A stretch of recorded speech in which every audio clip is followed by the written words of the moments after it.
야고보서가 오늘 본문입니다. 이 야고보서는 공동서신이라고 하는 것으로 분류가 돼요. 신약 성경에는 바울 서신이 있고 공동 서신이 있어요. 바울 서신은 바울이 쓴 것이고 공동 서신은 베드로라든지 야고보라든지 이런 바울을 제외한 다른 사람이 쓴 것을 공동 서신으로 묶어요. 그런데 이제 현대 신학자들은 오늘 야고보서를 공동 서신, 서신이 아니다 이거예요. 왜냐하면 서신은 그 서신의 양식이 있어요. 그런데 그 종결 부분에 가서는 그 서신의 양식을 띄지 않기 때문에 그냥 서신으로 얘기할 수 없다. 그러면 설교냐? 설교도 아니다. 왜냐하면 설교는 예수의 생애, 예수의 공생에 우리를 위하여 피 흘려 죽으시고 고난당하시고 부활 승천하신 이 내용이 설교에 있을 때 진정한 설교예요.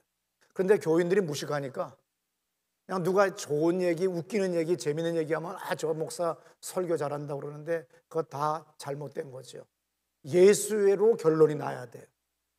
그래서 제가 젊은 날에는 예수의 말씀으로 결론이 나고 또 이것이 이 본문이 구약에서는 어떠하고 신약에서는 어떠하며 바울은 뭐라고 했고 예수는 뭐라고 했다.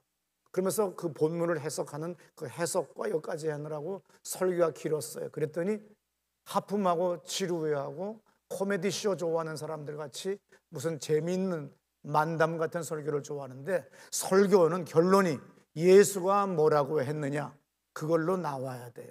이것을 견지하지 않으면 설교가 아닌 거죠. 분명히 야고보서에도 그리스도라고 하는 단어가 야고보 1장 1절과 야고보 2장 1절 두 군데에 나옵니다. 그렇지만 그 외에 예수의 생애, 그분이 하신 일, 또 그분의 고난, 그분의 죽으심, 부활, 승천에 대한 이야기가 없어요. 그래서 김명수 교수의 주석에는 뭐라고 썼냐면 야고보 전체의 108개의 구절에 동사가 나오는데 54개가 명령형으로 구성되어 있기 때문에 이것은 오늘날 강력한 우리 훈계, 그리스도인이 신앙생활할 때 가져야 될 자세에 대한 교훈을 이야기하고 있다고 그렇게 얘기합니다. 오늘 본문은 아주 유명한 이야기죠. 행함이 없으면 소용이 없다는 거죠. 그래서 행동을 강조하는 거예요. 믿음은 믿음의 행동이 나타나요. 사랑하면 사랑의 행동이 나타나요. 그의 언행심사에서 나타나요. 모든 것들은 다른 사람이 느낄 정도로 볼 정도로 알 수가 있어요.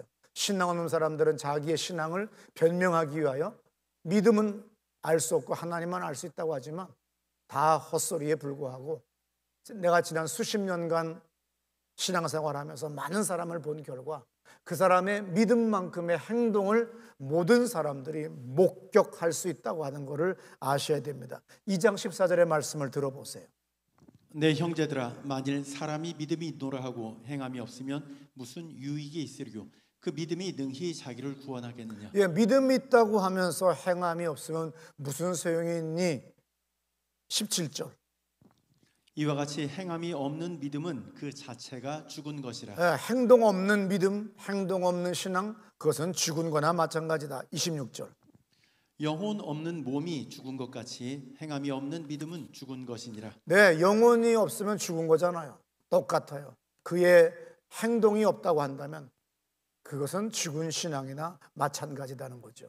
제가 지난 주간에 마프록터의 글에서 읽은 내용이 하나 있어요. 그것은 뭐냐면 지금 돈이 없고 이전에도 부를 쌓아본 적이 없으면서 단순히 부자가 되리라고 생각한다면 앞으로도 그는 가난한 상태에 머물 수밖에 없다.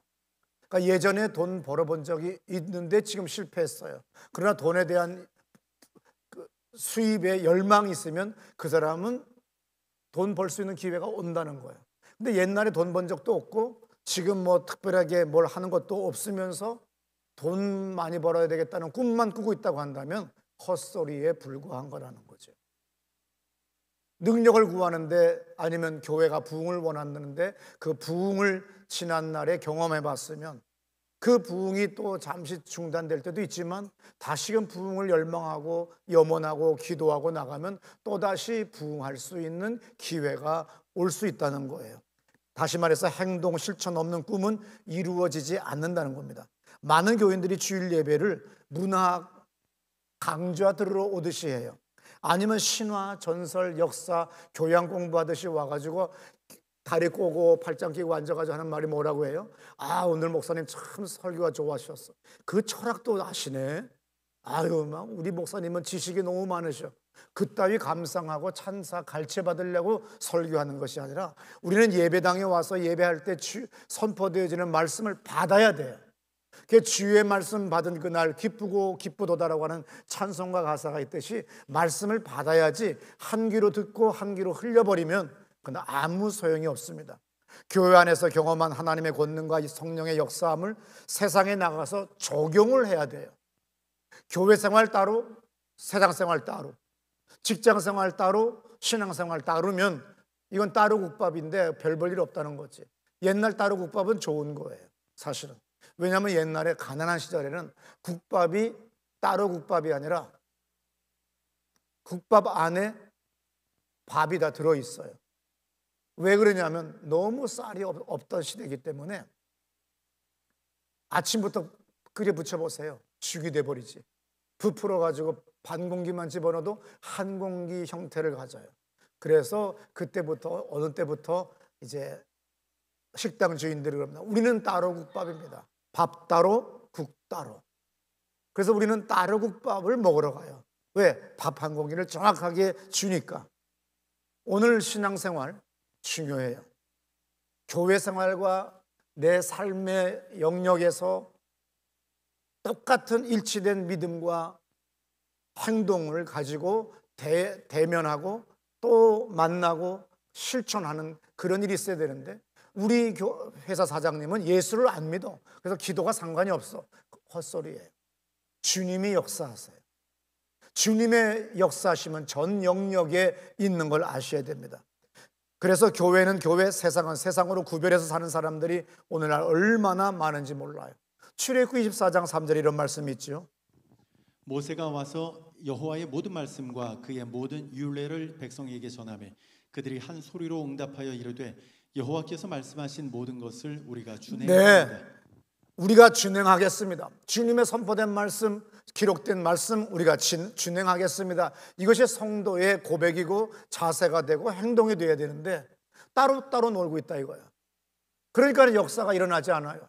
아쉬울 때, 힘들 때, 어려울 때만 기도하러 와요. 또 살만하고 돈 잘 벌리고 바쁘면 교회 문 한번 만져본 적이 없고 기도하지 않는다고 한다면 그 인생은 지금도 돈 없듯이 과거도 돈 없었던 인간이고 앞으로도 돈 없다, 생길 일도 없는 그런 인생이라고 하는 것을 밥 프록터가 쓴 글에서 제가 지난주 읽고서 한번 오늘 인용을 했습니다. 신앙생활은 뭐예요? 태도를 바꾸는 거예요. 내가 이중적인 그냥 물에 술 탄 듯 술에 물 탄 듯 그런 삶이 아니라 나는 하나님 말씀대로 살겠습니다 하고 하나님만을 섬기겠습니다, 하나님을 위하여 살겠습니다 하는 고백과 행동이 있어야 되는 거예요. 그래서 태도가 달라요. 주일이 되면 놀러 가는 것이 아니라 예배당 가는 겁니다. 언제나 날마다 예배당 문 열고 들어와서 하나님께 기도하는 거예요. 이거 없이 큰 돈을 벌겠다, 큰 일을 하겠다, 위대한 사람이 되겠다고 하는 자체가 미친 짓이라는 거예요. 역시 예배 잘 드리는 사람이, 기도 많이 한 사람이 나중에 보면 달라요.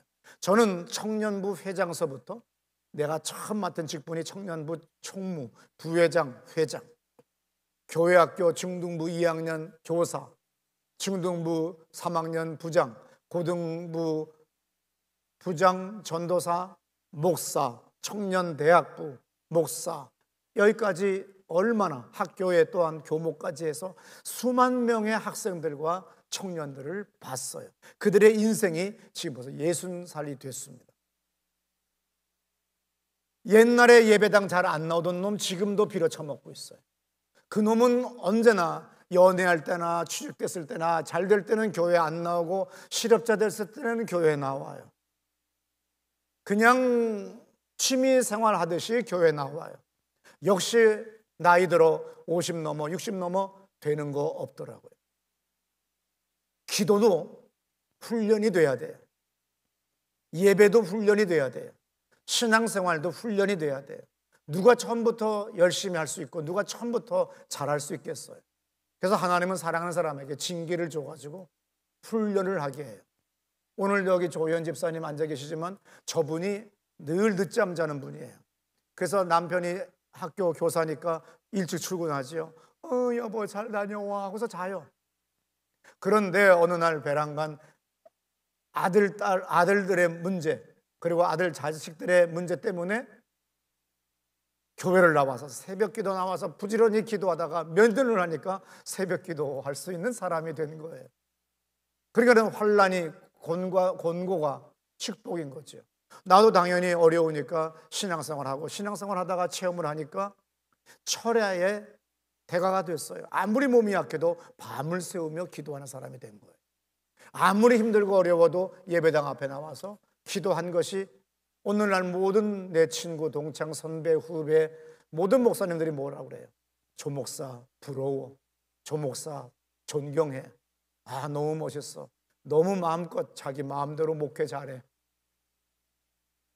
모두가 다 코로나 바이러스로 교회 문 닫는다고 하는 정치인들의 당리당략에 날뛰어서 미쳐서 예배 문 닫을 때 이건 하나님이 원하시는 거 아니다.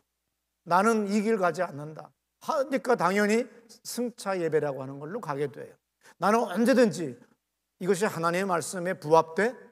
하나님과 말씀과 충돌이 돼? 그러면 나는 안 해. 이 믿음이 확고하니까 타협하지 않는 신앙이 되는 거예요. 예배가 뭐예요?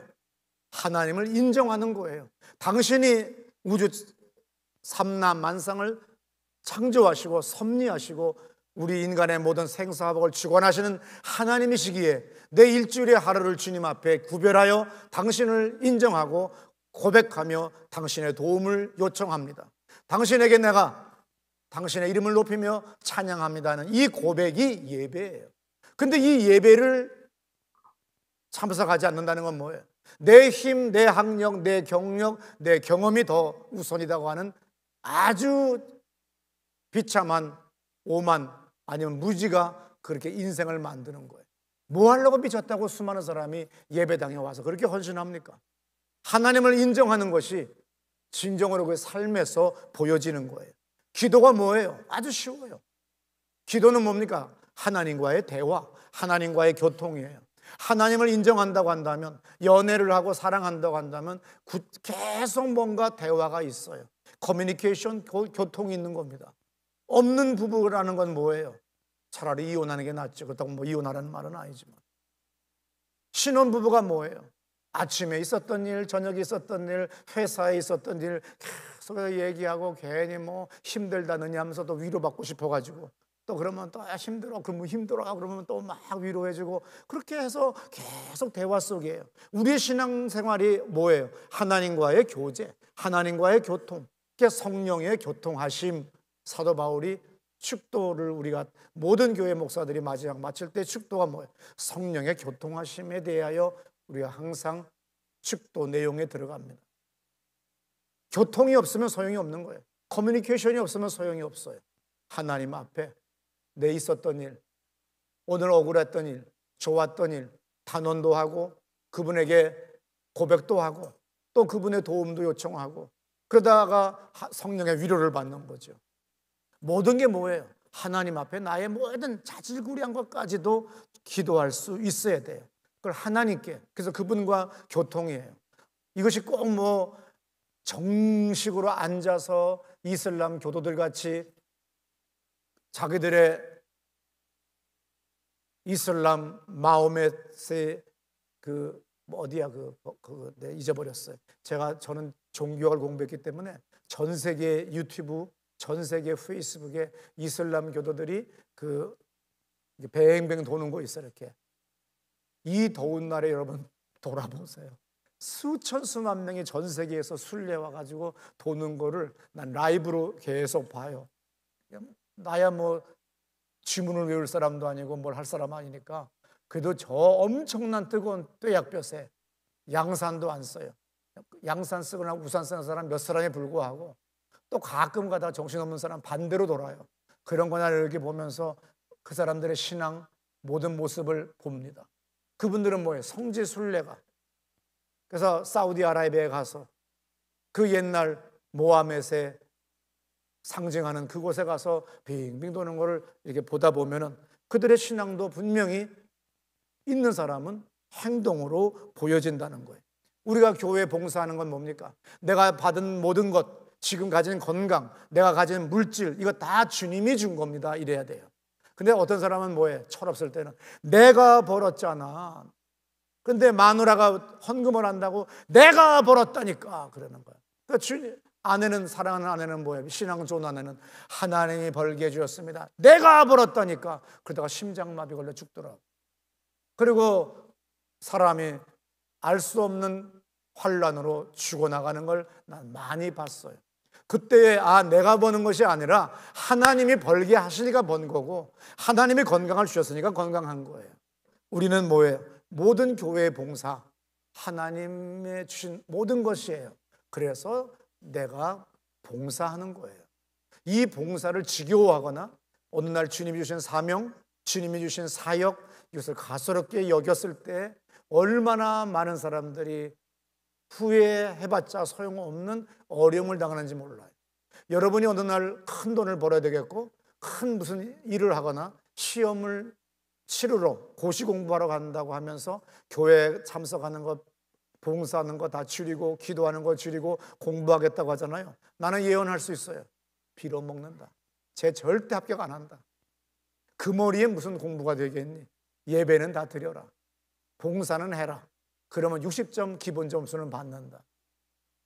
난 지금까지 어느 날 보잘것없는 여선교회 회장 자리, 목장의 목자 자리, 그런 것들을 아주 가소롭게 여기고 내던지고 나갔지만 나중에 후회해봤자 영원히 두 번 다시 봉사할 수 없는 기회를 놓쳐버린 사람들이 얼마나 많은지 몰라요.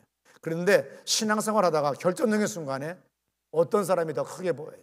내 사장, 내 위에 높은 인사권자가 더 크게 보입니다. 그러면 이 사람은 뭐예요? 세상 풍조를 쫓아가고 세상의 값을 쫓아가요. 아니에요. 기도하는 믿음의 사람한테는 기도가 모든 전 영역에 미치는 것을 믿으시기 바랍니다.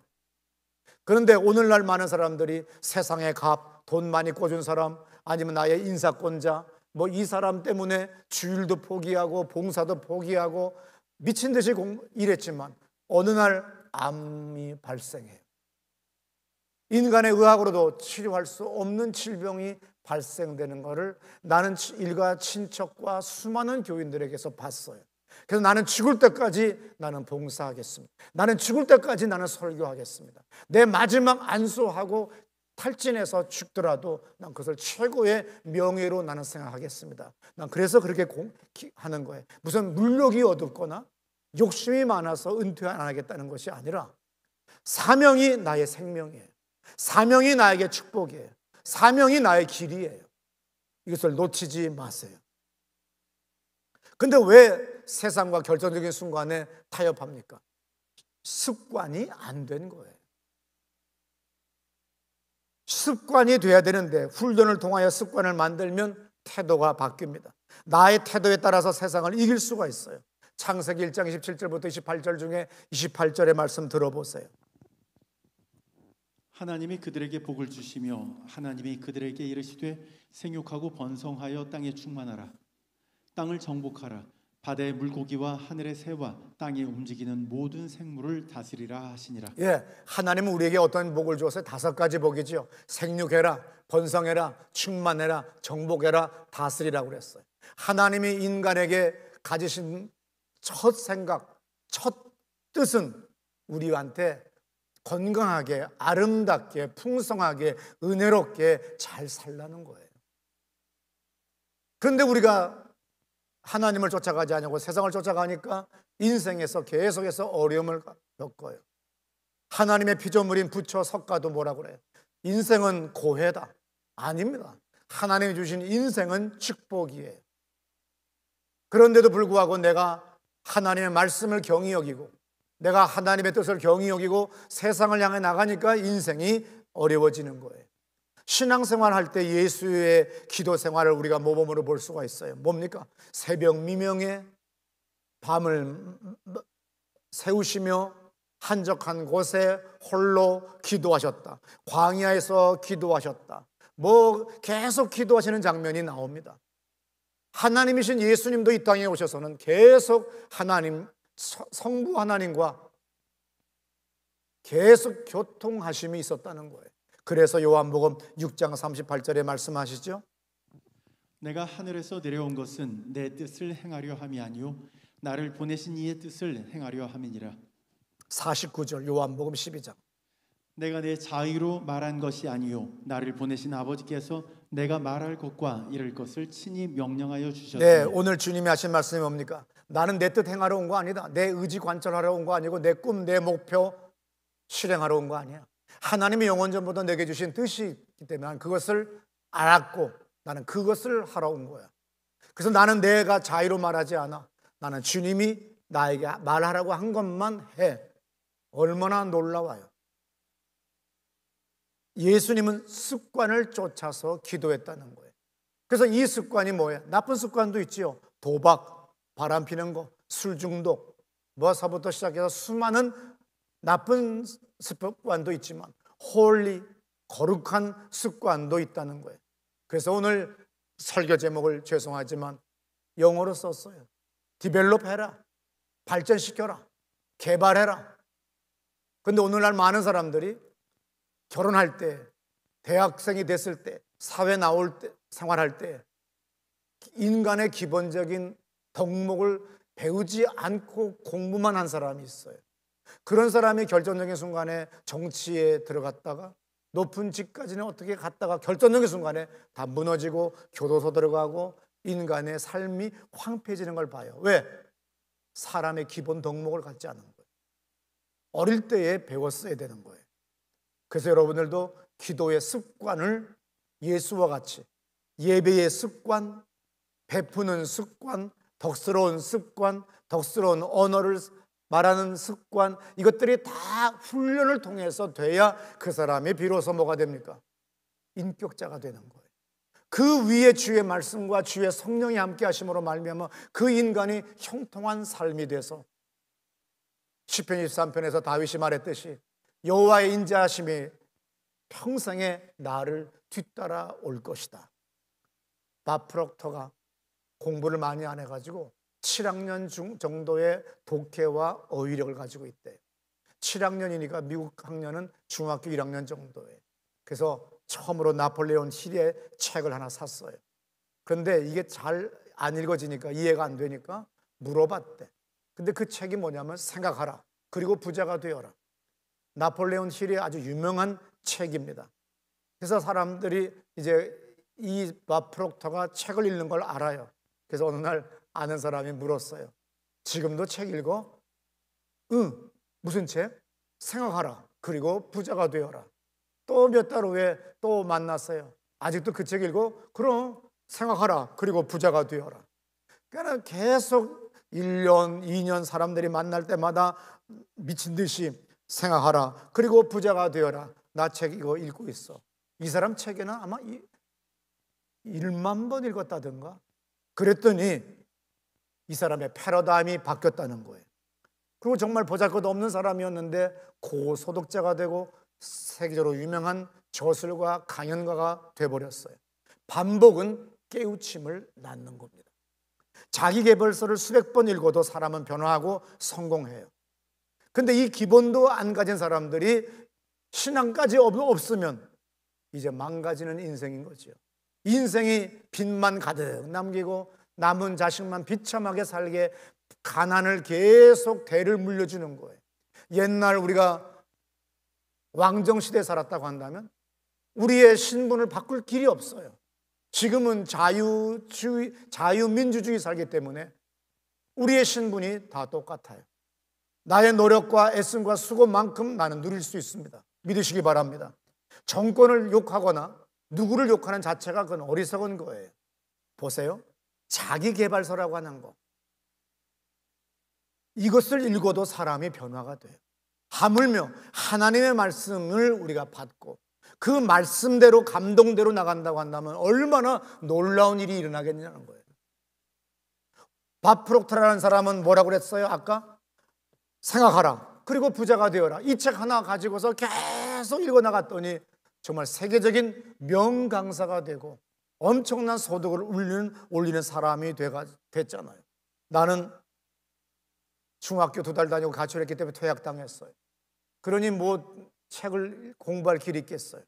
작은 형이 학교에 다니니까 학교에 가서 매주 책을 읽으라고, 나보고 무슨 책 빌려오랴고 물어주면 내가 아인슈타인의 상대성 원리, 그 다음에 천문 우주 뭐 가진 책부터 하다가 그 다음에 세계 문학 전집 하다가 드디어 내가 이제 20살이 됐고, 그 다음엔 무슨 책을 읽었겠어요? 당연히 동서문화사의 세계 문학 전집, 그 다음에 전 세계의 신화와 전설책 이만한 거 서부터 시작해서 나중에 노만 빈센트 필의 책, 로버트 슐러, 밥 프록터, 나폴레온 힐, 카네기, 아니면은 지그 지글러, 아니면 얼라이티게일, 수많은 자기계발서들을 읽어봤어요. 이 책 나쁘지 않아요. 안 읽는 것보단 읽는 게 나아요. 왜냐하면 누가 그걸 가르쳐 주지 않으니까. 어떻게 내가 한 번밖에 없는 인생을 다 경험할 수 있겠어요? 먼저 나보다 앞선 사람들이 경험한 이야기를 내가 공부할 수 있다고 한다면 얼마나 좋은지 몰라요. 나는 총회장 목사님 하신 분들, 예를 들어서 합동 측, 통합 측, 아니면 하나님의 성회, 뭐 여러 총회장님들하고 같이 여행을 가요. 해외여행을 갑니다. 가면 늘 제가 물어봐요. 어떻게 해서 그렇게 개척하셨어요? 어떻게 해서 총회장이 되셨어요? 어떻게 해서 되셨어요? 그거를 묻는 사람이 지혜로운 거예요. 아무것도 묻지 않고 배울 것이 없다고 한다면 그런 만남은 갖지 않는 게 낫습니다. 나는 나보다 뭔가 다르면 나는 늘 물어봐요. 자존심 다 버리고 물어봐요. 그리고 아무것도 모르는 사람 같이 물어봐요. 그랬더니 뭐예요? 수많은 사람의 경험을 압축적으로 배울 수가 있는 거예요. 그러니까 많은 정보와 지식과 경험이 내 안에 데이터로 쌓여 있으니까 길을 그렇게 헛길로 가지 않는 거예요. 자기계발서 중에서 뭐 어떤 파동, 파장, 아니면 뭐 우리 잠재의식의 그 무한함을 개발해라. 그래서 그걸 넘어서 영적인 존재, 신의 영역, 이것을 부인하는 그런 자기계발서는 나쁘지만, 그러나 우리에게 근면해라, 성실해라, 목표를 가져라, 언행심사를 바꿔라, 범사에 감사하며 살아라, 사랑하며 살아라, 뭐 이런 모든 것들, 그리고 자기를 훈련시키라고 하는 이런 모든 책은 안 읽는 것보다 읽는 것이 100배, 1000배 나아요. 그 위에 주의 말씀을 받아서 그 위에 주의 성령의 인도를 간다고 한다면 그 인생은 실패하지 않습니다. 날이 갈수록 그 인생은 발전해요.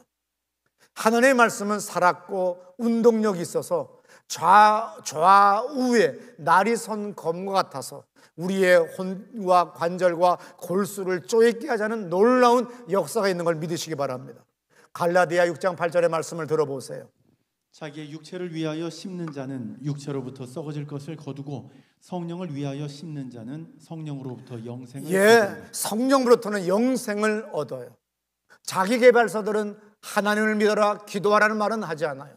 자기 신념을 믿어라, 무한한 자기의 잠재의식을 믿어라, 그러면서 영적인 세계는 없다고 하는 그런 것들은 우리가 내던져야 되지만, 그러나 우리가 기본적으로 배워야 될 것은 우리가 배우는 것이 1000번 만번 나아요. 그 위에 우리는 영생을 얻었고 영생의 길을 갈 수가 있는 걸 믿으시기 바랍니다. 디모데전서 6장 12절의 말씀입니다. 믿음의 선한 싸움을 싸우라, 영생을 취하라, 이를 위하여 내가 부르심을 받았고. 우리가 왜 교회 생활을 해요? 왜 신앙 생활을 해요? 영생을 취하기 위하여. 그래서 믿음의 선한 싸움을 우리가 해나가는 겁니다. 신명기 6장 4절부터 9절의 말씀을 들어보세요. 이스라엘아 들으라, 우리 하나님 여호와는 오직 유일한 여호와이시니 너는 마음을 다하고 뜻을 다하고 힘을 다하여 내 하나님 여호와를 사랑하라. 오늘 내가 내게 명하는 이 말씀을 너는 마음에 새기고 내 자녀에게 부지런히 가르치며. 7절에 네 자녀에게 부지런히 가르치고 너는 마음에 새겨라. 그리고 앉았을 때든지 길을 갈 때든지 누워있을 때든지 일어날 때든지 이 말씀을 강론할 것이며, 또 너는 그것을 손목에 메어 기호를 삼고 미간에 붙여 이마에 붙여서 표로 삼고 너의 집 문설주와 바깥 문에 기록해라. 그러면 우리가 문설주가 어디 있겠어요? 새 사는데, 원룸에 사는데, 필요 없지요. 전자레인지 문짝에다가, 화장실 변기 앞에 문짝에다가, 냉장고 앞에다가 문짝에다가, 주의 말씀은 살았고 운동력이 있습니다. 주의 말씀은 나에게 영생을 얻게 하십니다. 구하라고 하신 주님 말씀대로 내가 구하겠습니다. 그래서 성경의 귀한 말씀들을, 내게 감동 주신 말씀들을 써붙이고 주야로 묵상하며 기도할 때 놀라운 역사가 있는 걸 믿으시기 바랍니다. 신명기 6장 10절부터의 말씀을 들어보세요. 내 하나님 여호와께서 내 조상 아브라함과 이삭과 야곱을 향하여 내게 주리라 맹세하신 땅으로 너를 들어가게 하시고, 하나님은 아브라함과 이삭과 야곱에게 약속했어요. 그들과 언약을 했어요. 너의 자손들에게 내가 복을 주겠다. 어떤 복이냐? 네가 건축하지 아니한 크고 아름다운 성읍을 얻게 해줄 거다. 네가 채우지 아니한 이 아름다운 물건이 가득한 집을 얻게 하시며, 네가 채우지도 않았는데 이 집에 채워진 모든 것들을 얻게 하는 놀라운 은혜와 은총을, 하나님의 자녀되는 영혼 구원의 은혜와 이 세상을 살아갈 때의 물질의 복도, 이 세상 예수를 안 믿어도 잘 사는 사람이 많은데 왜 하나님이 하나님의 자녀들에게 안 해주시겠어요? 근데 여러분들은 이중 생활을 한 거예요. 교회는 교회, 세상은 세상이었던 거예요. 똑같은 관점을 가지고 주님이 나의 믿지 않는, 그리고 다른 종교의 무당을 섬기는 그러한 사람일지라도 하나님 아래에 있습니다. 이 믿음을 가지고 나갈 때 놀라운 돌파를 경험할 줄로 믿습니다. 그래서 12절, 13절, 14절, 15절 다 집에 가서 읽으세요. 15절에 이런 말씀이 있죠. 너희 중에 계신 너희의 하나님 여호와는 질투하시는 하나님이신즉 너희의 하나님 여호와께서 내게 진노하사 너를 지면에서 멸절시키시고. 하나님은 질투하는 하나님이라고 써 있어요. 잘 보세요. 질투. 아이고, 하나님 유치하게, 그건 사람이 하는 거지 하나님이 질투하세요? 히브리 말로 질투라는 단어는 칸나라고 그래요. 칸나. 시작. 하나님은 질투해. 근데 히브리 말은 뭐예요? 우리는 옛날 신학대학 1학년 때 배우잖아요. 1인칭, 2인칭, 3인칭에다가 그 다음에 얘가 전미사 바뀌는 걸로 말미암아 이것이 또 뭐가 돼요? 남성형, 여성형, 중성 다 바뀌어요. 근데 이 칸나라고 하는 질투의 단어는 남성으로 돼 있어요. 그러니까 남자가 질투해서 한번 주먹질을 하게 되면 반추고 나가는 일이에요. 여자가 질투하는 거예요. 모든 세상 만물은 다 여성, 남성, 중성으로 성질을 히브리어는 써 있어요. 그런데 성경에서 예배할 때 드려지는 모든 단어들은 거의 다가 여성형으로 돼 있어요. 근데 하나님의 질투는 남성형으로 돼 있으니까 힘이 있는 거예요. 자, 보세요. 사랑은 독점적인 거예요. 독점하고 싶어요. 그 누구도 나한테, 내 여자한테, 내 남자한테 눈빛을 주고, 눈빛이 서로가 달라지면 눈이 뒤집어져야 돼요. 죽여버리고 싶다는 말은 좀 너무 심한 거지만 그러나 그 마음이 있는 거예요. 진정한 사랑은 독점이에요. 하나님은 우리를 독점하고 싶은 거예요. 마귀와 나누고 싶지 않아요. 나의 모든 것들을 하나님은 다 소유하고 싶은 거예요. 그리고 축복하시고 싶어요. 믿으시기 바랍니다. 근데 아무도 아멘은 아까는 안 해. 계속 독점은 무슨 독점이야. 그냥 이리 다니고 저리 다니고 그러는 거죠. 누가복음에서 예수님은 습관을 쫓아서 기도한다고 하시는 말씀이 있어요. 기도하셨기 때문에 그 이후에 예수님을 잡아 십자가에 처형하려고 하는 그 제사장의, 그리고 서기관들, 그리고 바리새인들의 적대감 때문에 잡히는 장면이 나와요. 그런데 이분은 뚜벅뚜벅 거기에 대한 두려움 없이 예루살렘을 향하여 걸어가시고 그 길로 가셔서 죽으심을 당하고 인류를 위하여 피 흘려 돌아가십니다. 그리고 부활 승천하세요. 이것이 뭐예요? 예수님은 하나님의 뜻을 알기 때문에 그 죽음을 향하여 걸어갈 때도 두려워하지 않아요. 왜? 기도를 하셨어요. 습관적인 그 기도가 언제든지 어떤 문제가 생길 때마다 기도하니까 담대한 거예요. 마귀가 역사할 때는 두려웠고 조급해져요. 하나님의 역사는 아무리 어려운 문제가 산적해 있어도 평안합니다. 두렵지 않습니다. 그리고 문제를 향하여 나갈 때 놀랍게 문제들이 다 사라지는 걸 믿으시기 바랍니다. 빌립보서 2장 9절부터의 말씀을 들어보세요. 이러므로 하나님이 그를 지극히 높여 모든 이름 위에 뛰어난 이름을 주사 하늘에 있는 자들과 땅에 있는 자들과 땅 아래에 있는 자들로 모든 무릎을 예수의 이름에 꿇게 하시고 모든 입으로 예수 그리스도를 주라 시인하여 하나님 아버지께 영광을 돌리게 하셨느니라. 네, 하나님 아버지는 성자 예수가 이 땅에서 온전한 순종을 했기 때문에 지극히 높여 하나님께서 모든 만물을 만유의 주가 되게 하셨다고 하는 그 유명한 말씀이 바로 이 빌립보서의 말씀이에요. 그러므로 여러분들은 습관이 되도록 예배를 드리세요. 시간 남을 때, 아쉬울 때, 실업자 됐을 때 교회 오는 인간이 아니라 바쁜데 더욱더 하나님 앞에 예배 드리는 거예요. 힘들고 어려운데 더욱더 주님 앞에 나와 예배당 문을 열고 들어와 주의를 부르며 기도하는 여러분 되세요. 습관이 되도록 기도하세요. 습관이 되도록 철회하세요. 습관이 되도록 새벽 예배를 드리세요. 습관이 되도록 예배당 문을 열고 들어오는 사람 되세요. 그런 사람이라고 한다면 하나님은 그의 인생을, 아까도 말씀드렸습니다마는 사도 다윗이 시편 23편의 말씀과 같이 하나님의 인자하심이 평생에 나를 뒤따라 올 거라는 거죠. 결정적인 순간마다 어렵고 힘든 것 같지만 결정적인 순간마다 하나님은 나를 높이 들어 역사하시는 걸 믿으시기 바랍니다. 기도 없는 인간의 방법과 자기 개발 설교를 하면 무너져요. 로버트 슐러 목사가 보여준 겁니다. 전 세계의 목사들이 10년 전만 해도 20년 전만 30년 전 다 미국 가면 로버트 슐러 목사의 교회를 갑니다. 모든 천장 지붕까지 유리로 만들었어요. 사람들의 적극적 사고방식을 얘기합니다.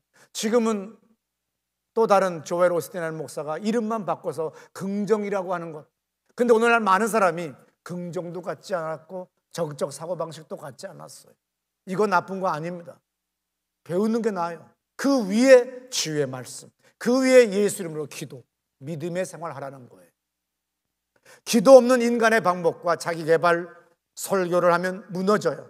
그런데 우리가 적극적인 사고방식, 누구를 분노하고 저주하고 원망하고 불평하는 인생이 아니라 늘 긍정적인 사고를 가지고 성령의 인도를 받아 믿음으로 나간다고 한다면 그 인생은 놀라운 돌파가 있는 걸 믿으시기 바랍니다. 사람의 방법으로 부흥한 교회는 무너져요. 사람의 방법으로 출세하고 성공한 것은 결정적인 순간에 무너진다고 하는 것을 청문회에 나온 사람들, 또 국회의원들, 정치인들이 어느 날 결정적인 순간에 무너지는 게 뭐예요? 사람의 방법으로 공부는 잘했어요. 사법고시는 합격했어요. 행정고시는 합격했지만 결정적인 순간에 술버릇 못 고치고 그 다음에 수많은 사건을 일으키는 바람에 마지막 청문회에서도 다 드러나잖아요. 하늘나라에 가면 우리의 구원받은 인명록이 있고 우리의 행위록이 거기 있다고 분명히 써 있어요. 이 세상 사람들이 다 우리의 행위들을 다 기억하고 있다고 하는 거 얼마나 무서운 세상에 사는지 모릅니다. 세상의 뉴스는 온 세계가 다 경제가 어렵다고 그래요. 이때가 우리는 지금 블루오션에 들어가는 거예요. 다 어렵다고 하니까 어려운 놈들은 어려워지지만 우리는 믿음으로 흥한다고 믿는 사람들에게는 흥해요. 그러나 그냥 막연하게 아무 일도 하지 않으면서 흥할 거야 한다고 한다면 별 볼 일 없는 거지만 이제 어려운 세상이 왔지만 나는 근검절약하며 근면성실하게 나는 믿음으로 나는 살아갈 거야. 나는 부지런히 나는 영업을 할 거야. 얼 나이팅게일이 이런 말을 했어요. 당신은 당신이 생각하는 대로 된다. 어떻게 생각하고 있어? 그 생각대로 된다는 것이 세상 사람들의 이야기예요. 그리고 경험이에요. 근데 우리는 예수의 이름으로 기도하는 거예요. 성령의 인도를 받는 거예요. 그러므로 상상할 수 없는 일이 벌어져요. 동네 목사님이 80몇 살 되셨는데 저를 날마다 기도해 주신대요. 날마다. 왜? 기도할 게 별로 없대. 그래서 자식들 다 하면 그 다음에는 이웃에는 나밖에 없대. 그래서 나를 늘 기도하시는 목사님 제가 식사를 사드렸어요. 여름을 잘 하시라고. 그랬더니 나를 보더니 내 손을 계속 잡고 내가 이렇게 기도를 했더니 목사님 이렇게 얼굴이 환해지고 건강해지시고, 목사님은 남들은 다 어렵다는데 이 교회는 더 유명해지고 주님의 은혜고 내가 날마다 기도해서 그래요, 그러는 거예요. 그분은 나를 보면서 체력도 더 좋아졌다는 거예요. 옛날에는 구부러졌는데 지금은 피고 다닌다는 거예요. 그리고 얼굴도 빛난다는 거예요. 조명빨이지만. 백내장 많으신 할아버지가 내 얼굴 보면 얼마나 멋있겠어요. 어떻든 간에 자기 생각대로 되는 거니까 나쁜 생각 갖지 말라는 얘기예요. 밥 프록터가 이런 말을 했어요. 성공은 안에서부터 밖으로 이루어지는 것 아니다. 밖에서 안으로 이루어지지 않는다 그랬어요. 안에서부터 밖으로 이루어지는 거 아니다. 밖에서 안으로 이루어지지 않는다. 이건 아주 중요한 얘기입니다.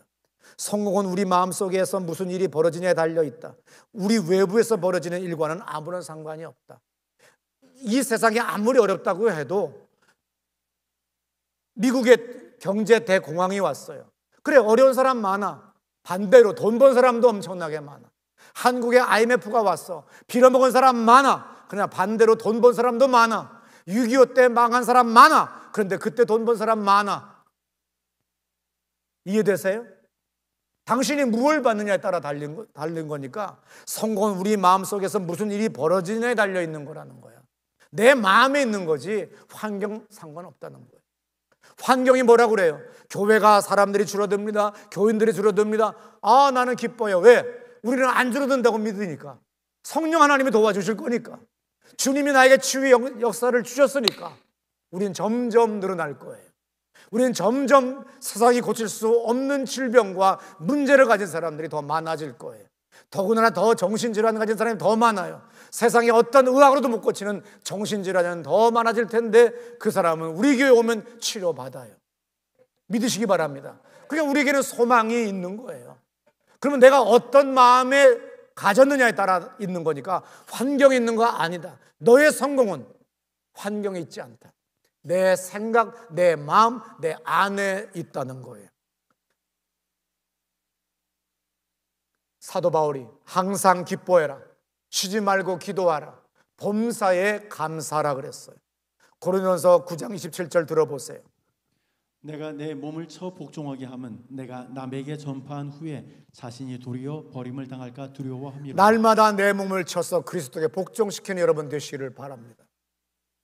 아무리 힘들고 어렵고 수많은 질병과 숨을 못 쉴 정도가 돼도 내가 정신줄만 놓지 않고 내가 포기하지 않으면 주님은 다시 기회를 주세요. 내가 먼저, 주님은 놓지 않았는데 내가 먼저 포기하고 내가 먼저 버리고 가니까 주님도 나를 쓰실 수가 없는 거예요. 마지막 순간까지도 포기하지 않는 거예요. 주님을 의지하면 주님이 다시금 우리에게 재기의 기회를 주세요. 쓸데없는 데에 벌 일 없는 월급에 목숨 걸고 데모하는 인생 되지 말고 내 이 더러운 것들 내가 발로 차버리고 나온다는 거예요. 그리고 난 다음에 뭐해요? 새 길을 걸어가는 거예요. 그랬더니 거기는 시온의 대로가 되는 겁니다. 예수께서 누가복음 22장 39절에서 나가사 습관을 따라 기도했다는 거예요. 여러분들이 날마다의 훈련을 통하여 여러분들의 습관이 되는 거예요. 우리의 예배의 습관, 기도의 습관, 예배당 문을 열고 들어오는 습관, 예수 이름으로 교회에 봉사하는 이 습관이 여러분들에게 축복의 대로가 되는 걸 믿으시기 바랍니다. 그래서 여러분들의 거룩한 습관을 여러분들이 계속 개발하고 발전시키는 여러분 되시기를 축원합니다.